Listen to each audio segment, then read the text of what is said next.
scratch. As you know, you get to pick your candle tin, you get to choose your scent, you get to choose your color, you get to garnish it with dried flowers. So it's literally your own little science masterpiece that you get to take back home with you. And the best part is there's no nasty anything. So it's all plant-based. So that's the part that we absolutely love. God puts us in place for a reason. Sometimes we don't know. Absolutely. And then you're there to make that choice, because right now, America is hungry for people to say something to them. Yes. During these past 2 years, I can't tell you the number of calls that I've gotten from people that say, I didn't know. And maybe they had blinders on, maybe because they were so busy. Yeah. But they need to hear from us. Yes. This is an opportune time for us to say, yes, we do need assistance. We do need to work together. We can do the same things that everybody can do.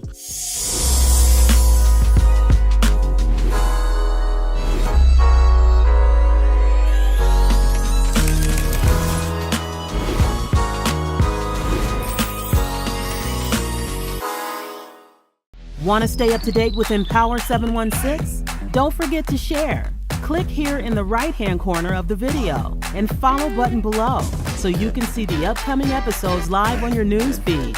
Find Empower 716 on LinkedIn Live, YouTube, Facebook, and other audio platforms.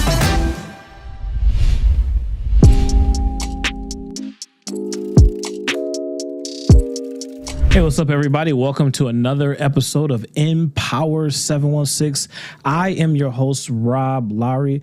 This is a show for entrepreneurs, business owners, side hustlers, career shifters, those who are committed to growing their life and business. So if you have been watching Empower 716 over these last few months, we showcase, highlight entrepreneurs, business owners right here in the 716 area, from Niagara Falls, Lockport to Buffalo, Lackawanna, and all different suburbs and rural areas. If you are watching on YouTube, make sure you like, subscribe, RO Experience. And if you are watching on the replay, help us, support us, share this information, because our goal is to inspire other entrepreneurs, empower each other pretty much, and share resources and network. And so we bring and showcase these entrepreneur business owners to add value to not only their business, but to our community as a whole. And so I have the pleasure to introduce our guest this evening. Goes by the name of Suheiri Rodriguez, New York Candles. How are you? Welcome to the show. Thank you. It's a pleasure being here. Thank you so much for having me. In New York City, I was raised in the foster care system. So my siblings and I, from when I was 7 until the age of 21, when I aged out. So during that whole process, you know, there was a lot that went on, but I'm thankful because it made me who I am today. So I am fine with speaking on it. So feel free to ask any questions. Absolutely. To my experience. But it has made me who I am today, and I would say it definitely has helped me help others. So I'm excited about it. But now, you know, at 21, I was living out here, so that's how I ended up in Western New York for school. Shout out to Niagara University. Niagara University, shout out. Yeah, shout out. I was a Purple Eagle. Went there for my undergrad as well as my master's. So. And what did you get your undergrad in? Communications and sociology. So double major. Why? No idea. It cost more. It was crazy, but it's okay. So I was definitely doing, I would say floor director more than anything, but I also love to write. So I did a lot of writing pieces. So I've been published probably over 13 times that I can count right now, at least. Wow. That's good. That's dope. Thank you. So then you went to get your master's degree? I'm actually one semester away from finishing my MBA. Wow. Yeah. I do so much better with so much more on my plate. I think that's what it is. But I also, my last semester was March 2020, so during COVID. So with my program, I was in an accelerated program, so it's completely different than your standard master's program. So because I was a full-time manager working for Elegant Development downtown, I needed something that worked convenient. So it was just let's bang this out, let's just get it done. So it was a 5-week course where you were going to the university for 8 hours on a Saturday. So I was there at 8 and I didn't leave till almost 5, and we had an hour break. So that was convenient for me because I was able to take the time off. But the thing is, I realized that everything that I was learning was things that I had learned in the midst of after graduating with my bachelor's to deciding to pursue my master's. It was just everything I learned in the field was everything that they were trying to teach me on the books. And it's just, I realized it seemed as though it wasn't worth it it is ultimately, because on paper it does help having a business, but it's just like, do I want to pay X amount of dollars to get that? You sound like me, yeah. But it's just, I know I will eventually finish, but as of right now, where I stand in my business, it's not lucrative to me, so it's that cost isn't effective. This area definitely isn't bad, so shout out to 716. I would definitely say after my 347, I'm a shout out to 716. I love Western New York, and the thing with Western New York, there's many reasons why I decided to stay here. Well, besides the fact that I left twice. Okay. So after I graduated in 2015, I ended up going back to New York City just because my grandmother had complications with her Alzheimer's, unfortunately, and they told us that she only had a few months to pass. She lasted 2 years, so that was great. Wow, yeah. So after she had passed, and I came back, and then when I returned, that's when I started to pursue my business. And once COVID hit, I was just like, you know what, let me just go back to my town.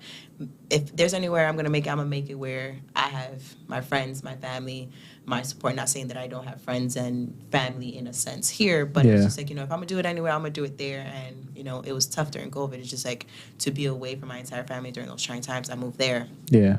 But I ended up coming back because I realized the amount of support that I have from strangers is so much more than the support that I have from family. Not saying that my family didn't support me, but it's just the support of a stranger seeing what you've done and what you can do and what they can do for you is so much better than a friend that's like, oh, but let me get a discount. Come on. So I have a product line, which is called Pulse Point Collection. And then I have a service line, which is NY Candle Cafe, my actual brick and mortar. So Pulse Point Collection, you can shop products like my sugar scrubs, my soaps, my candles, my wax melts, my room sprays, my body sprays. Similar to Bath and Body Works, minus all of the SLSs, parabens, and of course, it's made in small batches by yours truly in my back room, in my store. While you have NY Candle Cafe, which is an actual brick and mortar where you could come in and you can shop 11 different women-owned small businesses, 9 out of 11 actually being minority. And you can come in and besides shopping, you can participate in one of our DIY services, which include but aren't limited to candle making, soap making, sugar scrubs, paint and sips, and then we do different theme nights like open mic, karaoke. So there's a lot of aspects to it. Besides that, I do like a service, so I'm sure we'll get into that. But there's a lot to it. But what led me, I don't know if you asked this, but what led me into that is just I knew I always wanted to work for myself. Yeah. Just because being in foster care, there was a lot of stipulations that they put on you, the stereotypes of you will never make it to college. Like only 3% of foster children make it to and through college. So being a 3%er, I sound Muslim.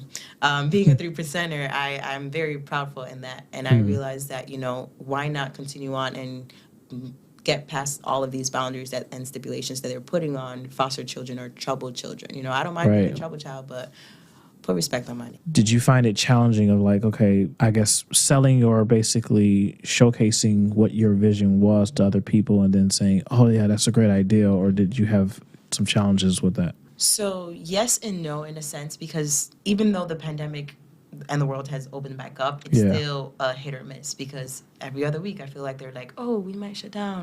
But then it's like, oh, no mask, you're good, don't worry about it. So it's very worrisome in that sense. But when I think of Buffalo and the opportunities that they have for minority-owned businesses, for women-owned businesses, for minority women-owned businesses, which is a whole other category in itself. And then when you think about all of the things that are available to do in Buffalo, there isn't a lot to do. So it's like if you want to go downtown, if you want to go to a bar, if you want to hang out at a friend's house, cool. But, you know, things like that get boring. So offering something different to do and a multitude of things to do at the same spot, it becomes a safe space. It's just like, oh, it's dope, it's cool, there's something different to do, and it's just like consistent.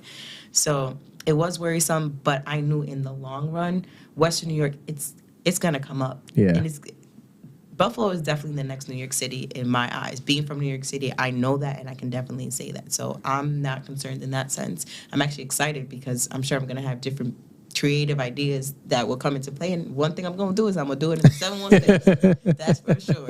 So you locked in to 716. Oh yeah, I ain't going nowhere. No, baby.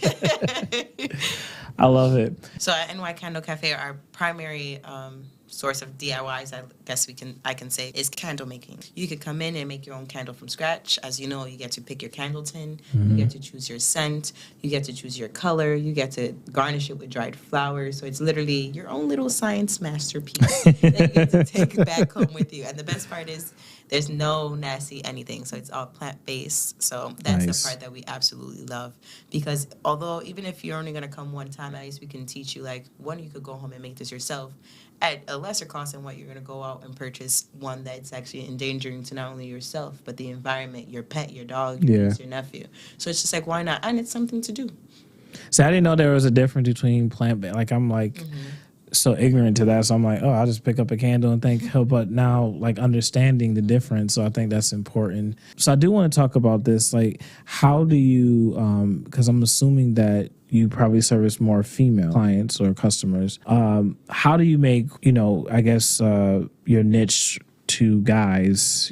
How do you reach out to them or get them included in? Well, we usually offer different date night opportunities for men and women. And although it is a niche market for women per se, there are a lot of men that I found that like candles. They might not want to come in and make a candle, but they'll definitely shop candles.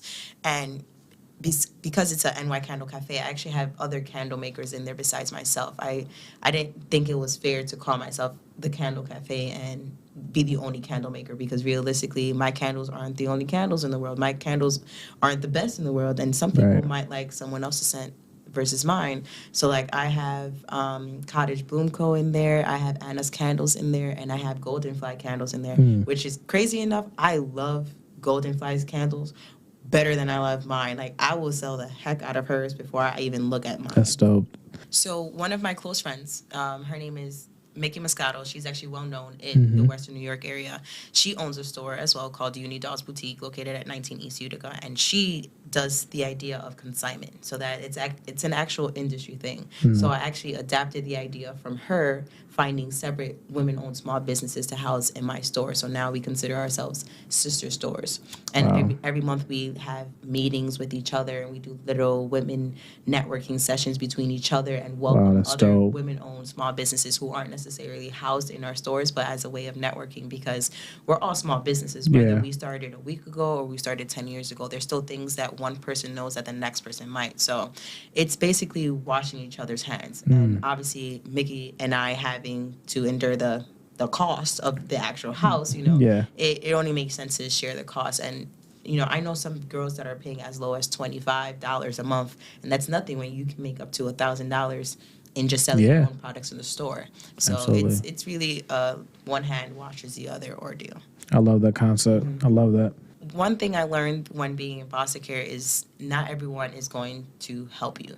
And it's very difficult trying to get to where you are when you don't have help. And once you make it to the end, you do have that gratitude of like, wow, I did it. But it's just like, do you have to do it alone? So I realized whatever I do in life, one thing I'm going to make sure I do is offer some sort of community service. So since I've been open, each month I've done at least one community service aspect. And I'm trying to increase that to 2, which is why I offered it to the girls that you came with, because it's just like, if one thing I learned is God has really guided me. And if it wasn't for him and probably a bunch of knucklehead stuff that I've done, it's just like, one thing I'm going to do is I'm going to give back, because I know half of the things that I've had, it wasn't by my hands. So I have to be able to give it back in the way that I know, and that's only in community service. So my first event was actually gingerbread house making with Santa, and of course it was a Black Santa, because representation matters. I've done other events like podcast event where I donated my space to an organization called Fostering Greatness Inc., which devotes itself to helping foster youth alumni aging out of care to either find a job, find a home.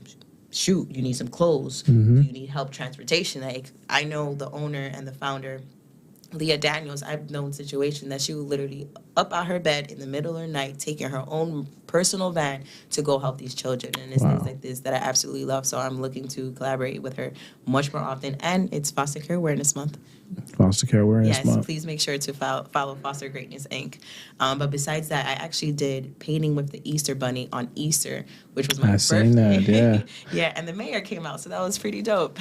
That's dope. Yeah. You know, some people talk about what they're going to do, but I see you out there just active and just saying, you know, locked in what you're doing, but then still can have fun. So how do you balance that in the personal life and everything else? Honestly, it's easier for me because I have a passion in it. So like all my free time is dedicated to it, because it's just like, if I'm not doing anything to better myself, what am I doing? Right. And in the same sense, my close friend, Megan Moscato, she owns her own business. So with conversations like ours are usually like, one end, you know, our little gossip. But then, of course, we have our conversations of business. So it's just like, you know, your regular conversation that you might have with your brother, your sister, your friend. You know, our regular conversations is just like, so what can we do next? And besides that, we have another close friend, Dominique Johnson, who is actually, her grand opening should be coming soon. She owns a non-for-profit for the culture. It's called Coaching for the Culture, which is basically wellness for, obviously, our community, because obviously we don't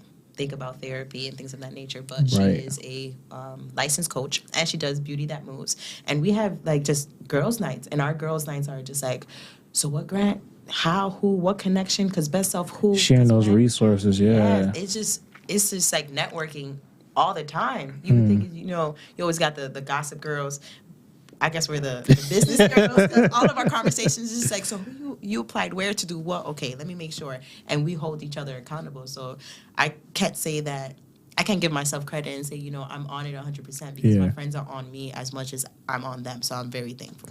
What advice would you give to inspiring entrepreneurs or business owners that are trying to jump into, knowing that they have this creation, they want to solve a problem, they have the solution for it? What advice would you give them? One thing I would say, if you're doing it and you're not scared, then it might be wrong. If you're scared, go for it. Yeah. Run for it. Because one thing I can say, I literally quit my corporate job making X amount salary working for a very great company here. Everyone knows I worked at 500 Pearl. I was the assistant general manager of that property, and I was only 25 years old. Wow. And doing that, making guaranteed money. You know, no questions asked. Yep. My rent will be paid. I will eat. I know how. Consistent income coming, Exactly. One thing I can say is leaving that job to work for myself, I was scared as words that can't be said. Right. But if you're scared, you're doing something right, and push through. And even if it doesn't work out the first time, it's okay. Because how would you know what it feels like to succeed if you don't fail? Yeah. I've been in business for 4 years, and the amount of candles that have burnt that shouldn't burn the way it did, I'm pretty sure I still owe one of my friends a new rug because it burnt through her rug. Like, there's, you know, there's trial and error, and you're not going to get it right the first time. You might not get it right the second time, but it's okay. When you do, keep going, keep pushing through. Trust me, one thing you want to do, and it doesn't hurt to try. You can't knock yourself for trying. Yeah. But you helping other businesses in there, and just as we were walking in your shop, you promoted those other businesses like it was your own. And that's important. And I think that just shows your character of like lifting other people up and showcasing them and giving other people opportunities.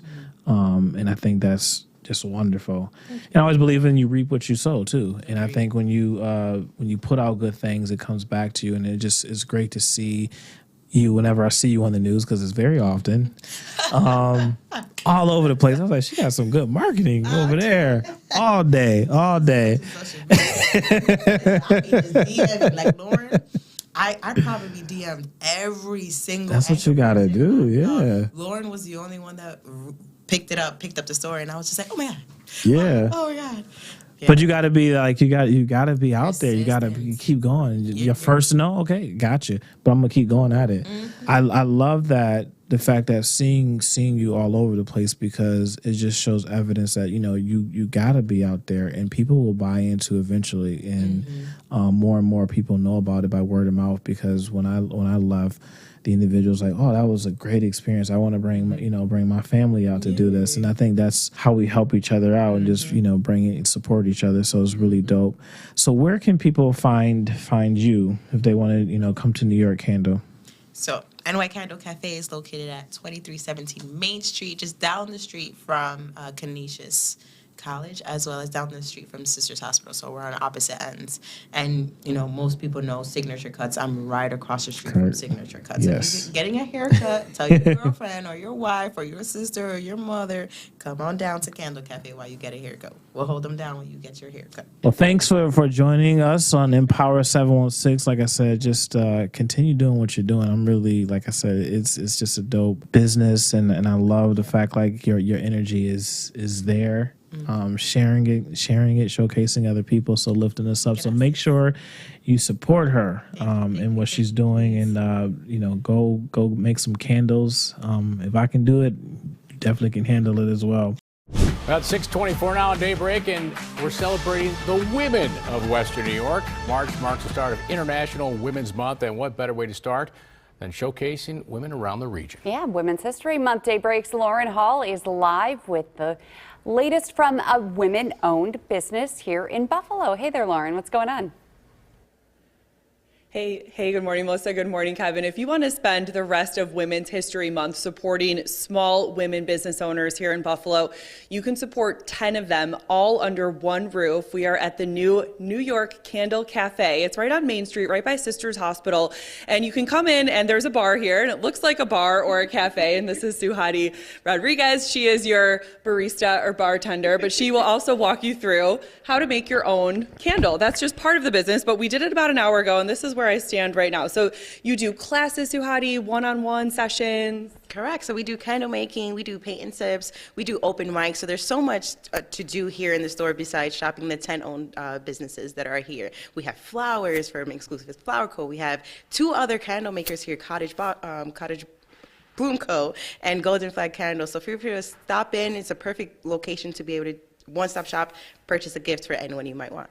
And when you were opening your candle cafe to teach people how to make their own candles, why did you also want it to be a hub for other women business owners in Buffalo?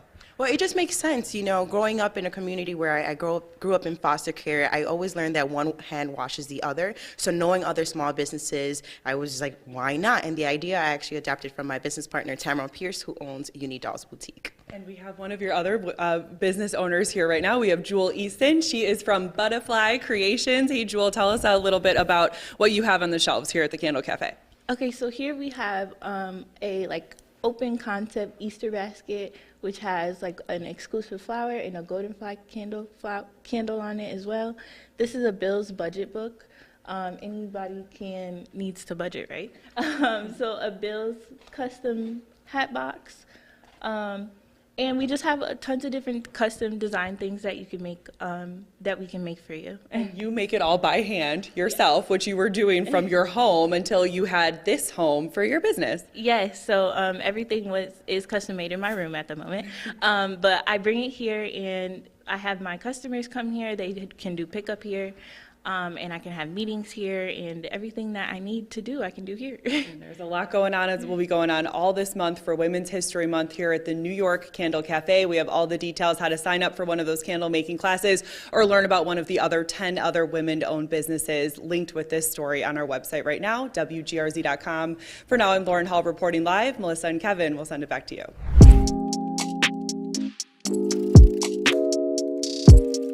Every guest has enlightened me in some shape or form, and I am truly honored to have on this show Mr. Herbert Bellamy Jr. is here today in person. Man, how are you, man? Good, Rob. Pleasure to be here with you in person. I know it's been quite. I think it's probably about 2-3 years almost. Yeah, since we sat down. Yes, since we had breakfast at Maddie's. Yes, at Maddie's. Yep, I remember that. Yeah, that's been a while ago.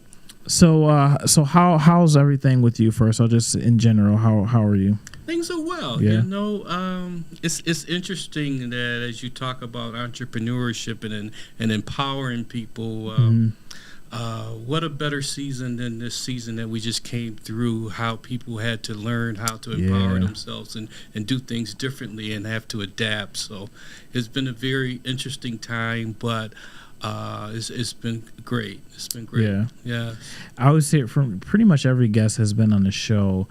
They share that although there were a lot of tragedies, we lost a lot of people during this pandemic, but a lot of people had an opportunity to do some reflection and kind of like really kind of dive into what their focus, their passion is.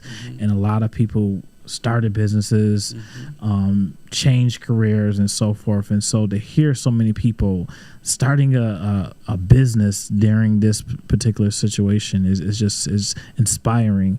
And so we're really going to get into your story because you've been busy during this pandemic as well. But for those who don't know Herb Bellamy Jr., tell us who you are. Like, how do you define yourself when someone asks you Herb Bellamy? I define myself as probably a diversified type of person. I've worked in so many different entities.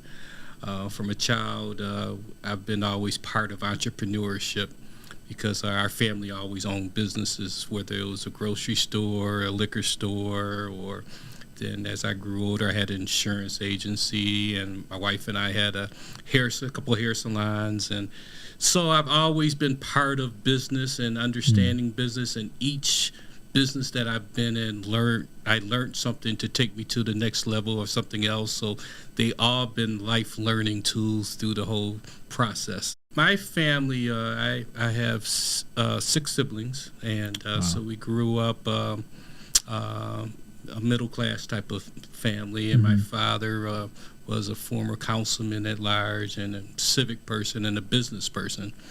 So again, we grew up, in business and in church. My mother was a musician, and my sisters were singers and musicians, and we all sang and those type of things. So between church and business, that was our lives, and of course school and things of that nature. So that's probably would be the background from where we started. I started when Humboldt Parkway was Humboldt Parkway before they tore it up so other people can get in and out quickly. And so I've seen the gentrification. I've seen and witnessed so many things over my life now that I've had a chance to reflect. And you have some foundation in insurance and financial planning. Talk a little bit about some of your education background. Well, interesting in insurance, with the liquor business that we had, I saw that we were paying a lot of money to insurance companies. So I started asking questions about the insurance business, and then I found out how interesting it was. So I eventually went to school and then went and got my license for selling property and casualty insurance and life insurance and mutual funds, my Series 6 and 63 license. I worked with Nationwide Insurance Company. I was like one of 2 blacks to have a agency in New York State. Then I worked with another company called New York Central Mutual. I was the only first black they ever had in the state. And so I learned a lot in the insurance business that was really life lessons that I wish I knew early on. Just understanding more about money, how to invest, how interest rates work, how mortgages work. So many things that we all should learn to utilize it for the best of our abilities, no matter what we're doing. Even the small thing, like I think when I first bought my house, interest rates was maybe like 11%, and then I refinanced it to like maybe 6%, and saved so much money. It was just little things you gotta learn, that. And the mutual funds, how people were making money in stocks and bonds, and how if you put so much money aside. So it was very fascinating. It looks like, it's very a complex industry where you I hear people a lot from that field that you learn, because there's so many things that you got to know and navigate, which obviously you're dealing with people and changes and the finance piece of it. I think the unfortunate part of the financial part, we're in many cases first generation blacks that's getting wealth. Yeah. So we're accumulating wealth and not knowing what we're actually doing.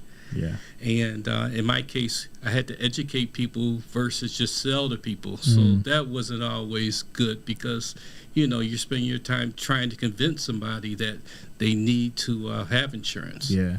And this is how wealth is built in generations, and generational wealth, whether it's, through a home or through life insurance. People get wealthy from somebody dying. Yes, they do. Yes, they do. Kind of give some historical context of maybe the purpose of the Buffalo Black Achievers. Sure. My father, as I was telling you, he was a civic man and a businessman. He was doing a lot of things for people, and the community wanted to give him a testimonial dinner. So they gave him a testimonial dinner 51 years ago.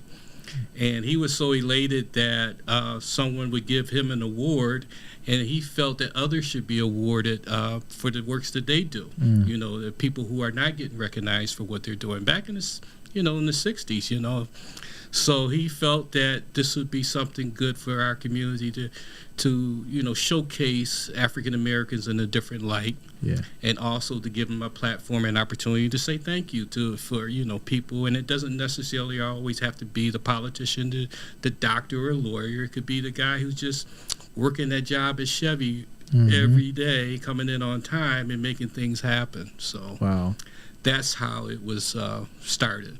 And it was started also to be a fundraiser for 1490 Enterprises, which my father found it was a community center to help the people in the community, to bring resources to the community so they wouldn't have to necessarily go downtown and other places. Wow.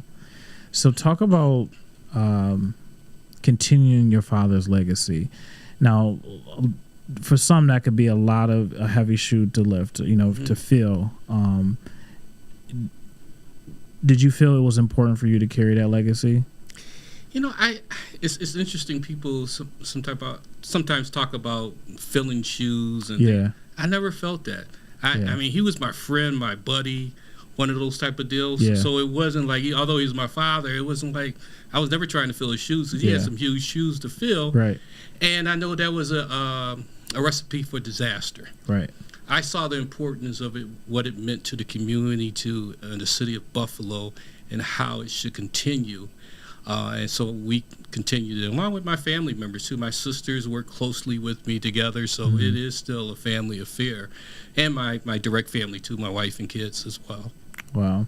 So now you're embarking the 50th anniversary of Buffalo Black Achievers. Yes, yes. How does that feel? It's it's funny. I've been waiting for this moment for years, and then this 2-year layoff, because in the Black Achievers, I have to prepare a year in advance in most cases, or more. So for the 50th, I was like, okay, I started planning 2-3 years ahead of time, really 5 years ahead of time. Yeah. And then you find out you can't do what you thought you were going to do. Right. So, but every year I found a way. Yeah. And we find a way, and it somehow is going to happen. Each year breathes a life of its own. And so I just know that it's going to be successful. We're going to have some hiccups, but you won't know about it. Yeah. And we'll continue to do what we do and showcase, Black Achievers. We just recently sent out some letters for people to, sponsor, because that's what we do every year. I'm halfway there yet already, and I barely started. That's a good sign. That's just a blessing that God has provided us to continue the growth of Black Achievers, to continue the importance of what it means. Many companies now understand more about diversity and inclusion, and so it's one of those seasons that it just continues to grow. Yeah. Yeah. So I want to talk a little bit about some of the other things within Buffalo Black Achievers that you're doing. I know that you got the scholarship for our high school students. Talk a little bit about what that is. Well, the scholarships was we give out scholarships every year to high school students throughout the city. We invite 2 schools to the Black Achievers Awards Center, and then we invite those 2 schools to apply for the application for scholarships. And each year is different. Sometimes we give out, to 5 and 6. Sometimes it's 2 and 3 because we found out we had to do more to make people apply. Yeah. It's interesting. We have money sitting there waiting for it, but they don't even apply. So we had to, again, reinvent ourselves as well. But we've given probably about, I think somewhere in the 30,000 in scholarships over the last 15, 16 years. That's great. And this year we plan to give at least 1 student from each high school, all 14 high schools, a scholarship. Wow, that is awesome. And then also in Cheektowaga and Sweet Home as well, because we do that as well.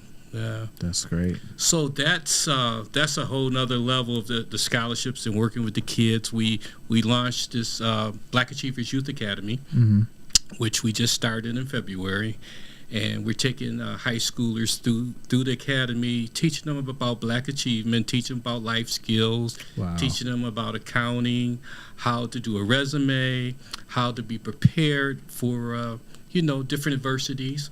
It's interesting that, and I'll just share this with you, with the students right now. They said people have changed in the schools because of the racial tensions, and I didn't realize how bad it was. And they're like, I don't even want to speak to some of my peers. Yeah.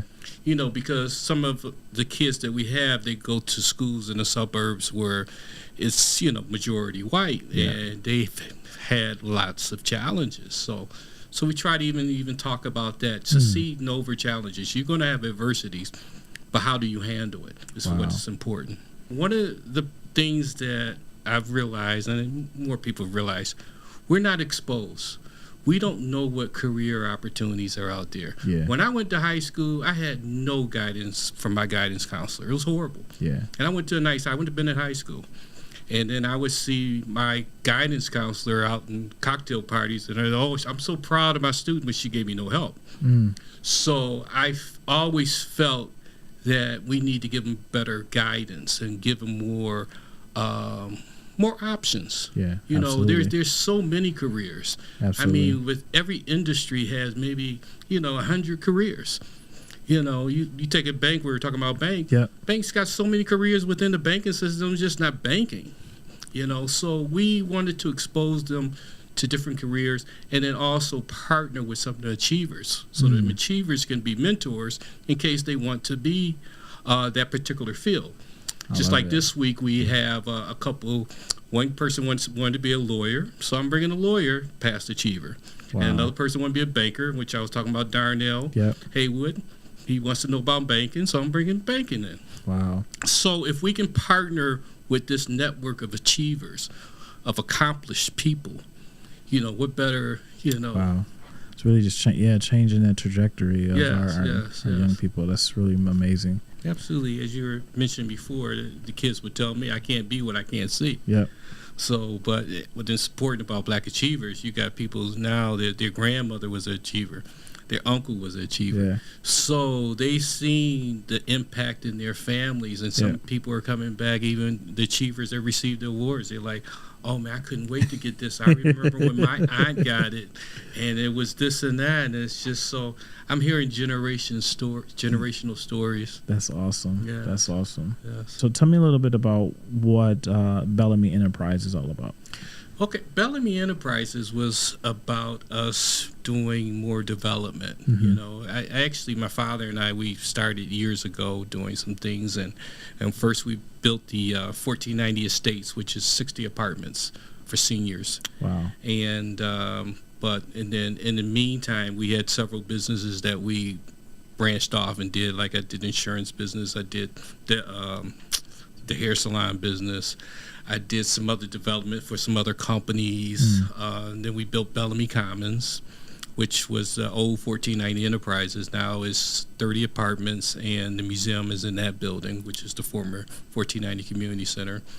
We also work with People Inc. to do some apartments up the street on Jefferson, and we work with Northwest Bank to build the bank on Jefferson Avenue. One of the great things and great success about Bellamy Commons, when we built that, we had over 100 people on a waiting list before we opened. Wow. So they saw the success of and saw the need that was there, so they asked us to help to do those other buildings. And similar to your own pastor, Pridgeon, you know, when he built upon success, other people say, oh, well, you know, they did it there, so now Bellamy Commons can become something because of Pastor Pridgeon and his works. Yeah. Oh, it's vital. I mean, I'm in a position where I can ask the majority community to work with us. Yeah. We have some successful patterns. Yeah. I mean, we have Tops there. We have 80 apartments with People Inc.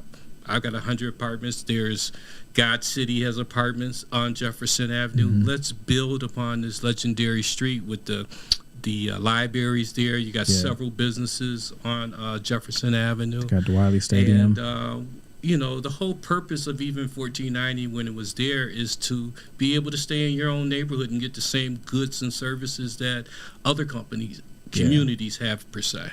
So I want to talk a little bit more about your community involvement, because even I would think you have your hands full with Bellamy Enterprises, Buffalo Black Achievers, but you're heavily involved in the community and different organizations. So talk about why that's important. Well, I'm a board member with Community Services for Everyone, and they work with disabled people. You know, first it was community service for the developmentally disabled, and I got involved with them because we had some disabled people in our family who couldn't do some of the normal things. So this is an agency geared to work with people who can't help themselves.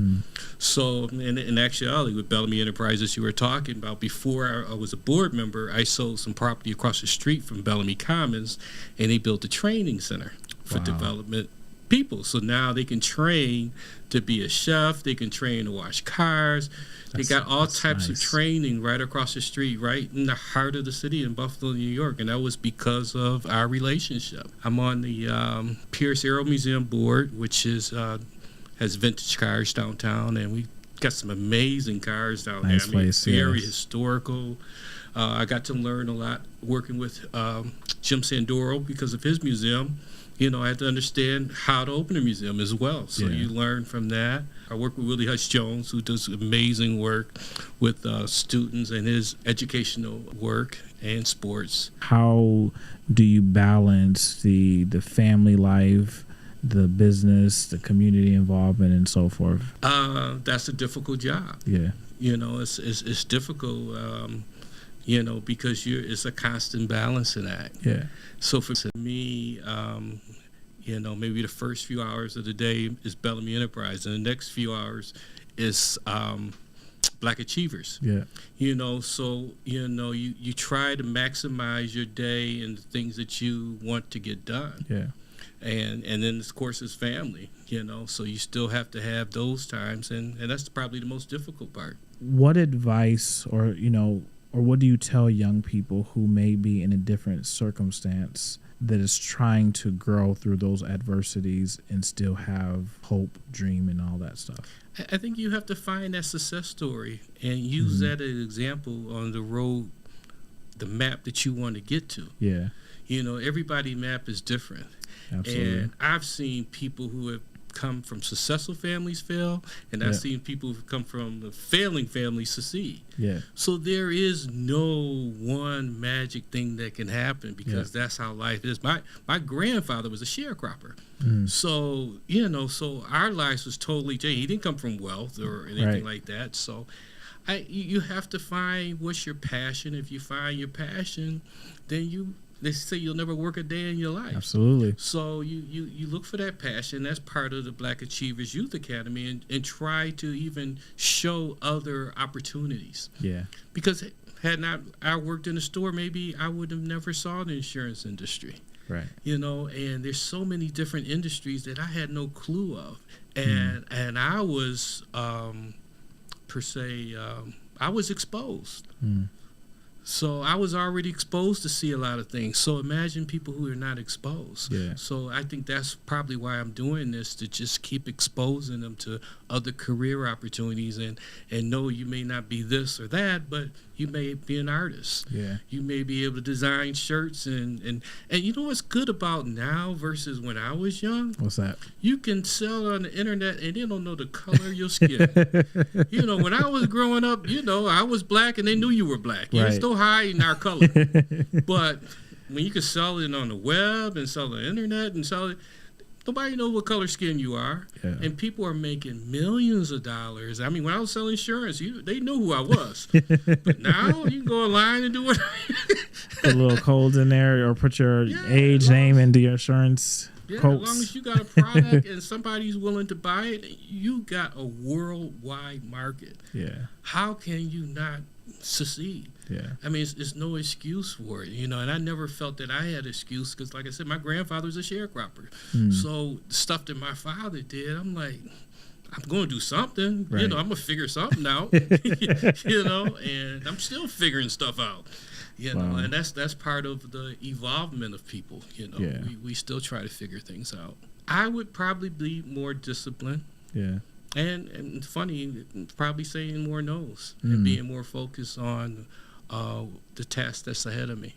Yeah. Sometimes we can be distracted by others and trying to do too much. Yeah. So probably I would do that. I think if we all had second chances, we would make different choices. Yeah. But it says lessons learned, though. Absolutely. So you can't look at it that way.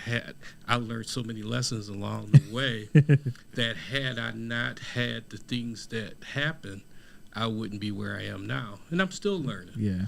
Many people see you today, and when I hear the word entrepreneur, and a lot of people may think or perceive entrepreneur as just like this, you can just do whatever you want to do. I got an easy schedule, make my own hours, all that good stuff. And a lot of times not see some of the things that you really have to do to make things work. What do you think is like the big misconception of like being an entrepreneur or business owner? I can just say that you have to have preparation. Yeah. You have to work hard. You have to work smart. You have to have the right resources around you, the right influences around you, and surround yourself around people smarter than you. I guess for me, I always competed against myself. So I can't really say what people are doing wrong or right, because I don't know who they owe. Because we see certain things like that, but it may look successful, but they could be under the water right now. They're very under the water. So I don't know. Yeah. But I think just having the right accountant, the right lawyer, the right person can write a business plan, the right insurance person, just making sure you have those right resources around you, because sometimes if you grow too fast, you're not prepared. Yeah. Yeah. And I always feel when you're doing business or anything, you're only one relationship away. Yeah. And you never know where that relationship is going to take you. And some of them can take you so far that's so unimaginable. Yeah. So you have to still be prepared for the opportunity that awaits you. Well, thank you again for having me on your show. I really love it. I love the way you uplift people, you know, and that's part of what Black Achievers do, is uplifting people and letting them see a different direction or a different perspective. Yeah. So I don't know. It's Black Achievers is October 8th. We're going to have a big event. We're going to have 2 or 3 nights of events. We're going to be at the Powerhouse, which is a new facility, Nice. not too far from downtown Buffalo, and it holds 3,000 people. So we're going to try to do as much as we can. And please visit our website, buffalobblackachievers.org. buffalobblackachievers.org. But I think what's most important that we continue to say, and I was looking at Judge Carter, who's a great friend of mine, is my brother. He always talks about each one should teach one. Absolutely. So each one should teach one. As I learn from you, you learn from me, and we continue. And when you were saying sometimes you be that only voice there, God puts us in place for a reason. Sometimes we don't know. Yeah, absolutely. And then you're there to make that choice, because right now America is hungry for people to say something to them. Yes. During these past 2 years, I can't tell you the number of calls that I've gotten by people that say, I didn't know. And maybe they had blinders on, maybe because they were so busy. Yeah.